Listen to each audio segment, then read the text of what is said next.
সকাল এখন 6:30 বাজে। আমি ঘুম থেকে উঠেছি 5টার দিকে। উঠে বাসি কাজগুলো ছিল করেছি, করে একেবারে ফুল গাছের কাছে চলে এসেছি। পুকুর পাড়ে যেসব ফুল গাছ আছে এই ফুল গাছ থেকে আমি প্রত্যেকদিন ফুল তুলি। তো আমি শেষকালে তুলি, তার আগে রাস্তায় যত লোক থাকে সব ফুলগুলো তুলে নেয়, আমি আর পাই না। একটা দুটো থাকলে সেটাই পুজো দিই। আজ ভাবছি না, তাড়াতাড়ি উঠেছি যখন, সকলের আগে ফুলগুলো আগে তুলে নেব, তারপরে বাকি কাজগুলো করব। তো ছোড়া ঝাঁট দিয়ে ফুলগুলো তুলে নিচ্ছি। 7টা বাজে 10 মিনিট বাকি আছে গো, কাজে যাবে না? উঠে পড়ো, আমার কাজ সব কমপ্লিট হয়ে গেছে, আমি রেডি হচ্ছি এবারে। শুভ সকাল বন্ধুরা, তোমরা সবাই কেমন আছো? আশা করছি তোমরা ভালো আছো এবং সুস্থ আছো। দক্ষিণ 24 পরগনার ছোট্ট একটা গ্রাম থেকে আমি পাপিয়া আর একটা নতুন ভিডিওতে তোমাদের সকলকে ওয়েলকাম। তো এখন 7টা বাজতে 5 মিনিট বাকি আছে। তো আমি এবার রেডি হব, কাজ সব কমপ্লিট হয়ে গেছে, বেশি কিছু কাজ ছিল না। ছড়া ঝাঁট দিয়েছি, ঘর দাবা মুছেছি, আর বাসন তো নিয়ে একটা বাসন ছিল, কারণ আমি গতকাল রাতে একাই খেয়েছিলাম, বেশি বাসন পড়েনি, তার জন্য সকালে কাজটা কম। তো বিছানাটা গুছাইনি, কাজ থেকে এসে একেবারে বিছানা গুছাবো। দাদাকে ডাকলাম, কাজে যাবে বলে, ঘুমাচ্ছে এখনও পর্যন্ত। তাই না, একটু আগে থেকে না গেলে কাজটা ঠিকঠাক টাইমে ধরা যাবে না। সাথে থেকো, এখান থেকে ব্লগটা স্টার্ট করলাম, অবশ্যই তোমাদের ভালো লাগবে। এই প্যাকেটটা রেখে দেবে, কড়া মাজবো, কড়া মাজার জন্য উপযুক্ত জিনিস। করে তো কড়া কালি হলে ওষুধ পাতা দিয়ে মাজলে তাড়াতাড়ি উঠে যায়। এটা রেখে দেবে, এটা ভালো। তো দাদাভাই ওষুধ খাচ্ছে, আমিও রেডি হয়েছি, দাদাভাই রেডি হয়ে গেছে, এবার কাজে বেরোবো। এই দেখো আমাদের গাছের লেবু ফেটে গেছে, তেজে ফেটে গেছে, ওই সে লেবু গাছ। চলো সাথে থেকো, আমরা বেরোলাম, বেরিয়ে পড়লাম। আবারও দেখা হচ্ছে 12টার দিকে।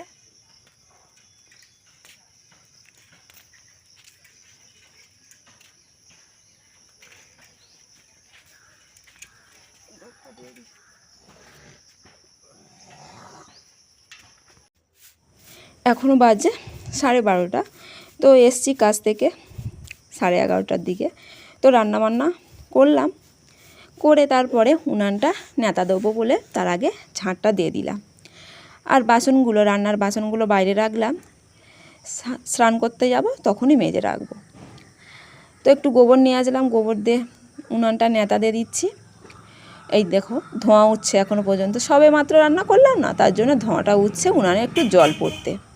তো কালি উনান ফেলে রাখবো না বলে নেতাটা দিয়ে দিচ্ছি। কেমন একটা দেখতে লাগে না, রান্না করার পর উনান ফেলে রাখলে চোখের সামনে ভাসবে, মনে হচ্ছে সারাদিন চোখের সামনে উনানটা ভাসছে। তাই ভাবলাম না, নেতাটা দিয়ে দিই। স্নান করে চলে এসেছি ঠাকুর ঘরে। ঠাকুর ঘরে এসে ঠাকুরের কাছে ফুলগুলো দিয়ে দিলাম। সকালের যে ফুল তুলে রেখেছিলাম, দেখো কতটা টাটকা, কারণ প্লাস্টিকে মুড়ে রেখেছিলাম। ঝুড়িতে রাখলে ফুল অতটা টাটকা থাকতো না, চুপসে যেত। তো পুজো দেওয়া কমপ্লিট করে একেবারে খেতে চলে এসেছি। ভাত বেড়ে নিয়েছি, আজ করেছি পাতলা পাতলা সাদা মুসুরির ডাল আর হচ্ছে সয়াবিনের তরকারি। তো দাদাভাই খেতে বসে পড়লো। তো দাদাভাই একটু খেতে অসুবিধা হয়, কারণ দাদাভাই তো এর আগে মাছ ছাড়া ভাত খেত না। যখন বাবা মার সংসারে থাকতো প্রত্যেক দিন মাছ, মাংস, ডিম এইসব খেত, কিন্তু এখন সংসারের চাপে পড়ে ডাল ভাত খেতে হচ্ছে। দিয়েছি, সেন্ট হয়েছে, দাদাভাই বলে হেভি হয়েছে। দাদাভাই খেতে শুরু করেছে সয়াবিনের তরকারি আর ডাল, সিম্পল আর লেবু। চলো আমিও খেতে বসে যাই সাথে। দুপুরে খাওয়া দাওয়ার পর দাদাভাই 2:30টার দিকে কাজে বেরিয়ে পড়েছিল।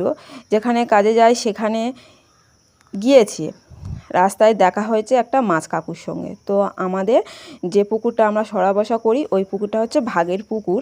তো আমার জ্যাঠা শ্বশুরের 2 বছর আর আমাদের 2 বছর, মানে আমাদের শ্বশুরের ভাগে 2 বছর, তাই এবছরে ভাগটা আমাদের পেয়েছে। তো আমাদের 3 ভাই, দাদা ভাইরা 3 ভাই। তো এবছরে আমরা পুকুরে মাছ চাষ করব। তা মাছ দোকানের সঙ্গে দেখা হতে তো দাদাভাই একেবারে সঙ্গে করে কাজে না গিয়ে বাড়িতে এসে, সকালের কথাটা বলছি। তো যাই হোক, 2 রকম মাছ ফেললো, পাঙাশ ট্যাংরা আর রূপচাঁদ। তো মোট 800 টাকার কাছাকাছি মাছ ফেলা হলো। তো মাছ ব্যাপারী ডিরেকশান দিচ্ছে কীভাবে তুমি চাষ করবে। তো যাই হোক, মাছ ফেলা হয়ে গেল, দাদাভাই কাজে আবারও বেরিয়ে পড়লো। আর আমি বিকেলের দিকে কাজে যাইনি, বাড়িতে ছিলাম, তো আমার যেতে বারণ করেছিল। আর সন্ধ্যাবাতিটা করলাম, সন্ধ্যাবাতি করে কতগুলো জামা কাপড় ভাঁজ করার ছিল সেগুলোকে এখন ভাঁজ করে রাখছি। আর এই যে ব্লু কালারের কাপড়গুলো, ওগুলো তোলা থাকে মাঝের মধ্যে, যখন একটু ভিডিও শ্যুট করতে লাগে তখন বার করি। তো যাই হোক, একটু লাইভ ভিডিও করছিলাম বলে ওই কাপড়গুলো বার করেছিলাম। তো ভাঁজ করে গুছিয়ে রাখবো এবারে। তো কয়েকটা কাপড় আলমারিতে রাখবো, আর কয়েকটা কাপড়, পরার কাপড়গুলো, সেগুলো হচ্ছে প্রত্যেক দিনের পরার কাপড় যেগুলো, সেগুলো আলনাতে ভাঁজ করে রাখছি। দাদা ভাইয়ের কিছু গেঞ্জি ছিল, পা প্যান্ট ছিল, সেগুলো গুছিয়ে রাখছি।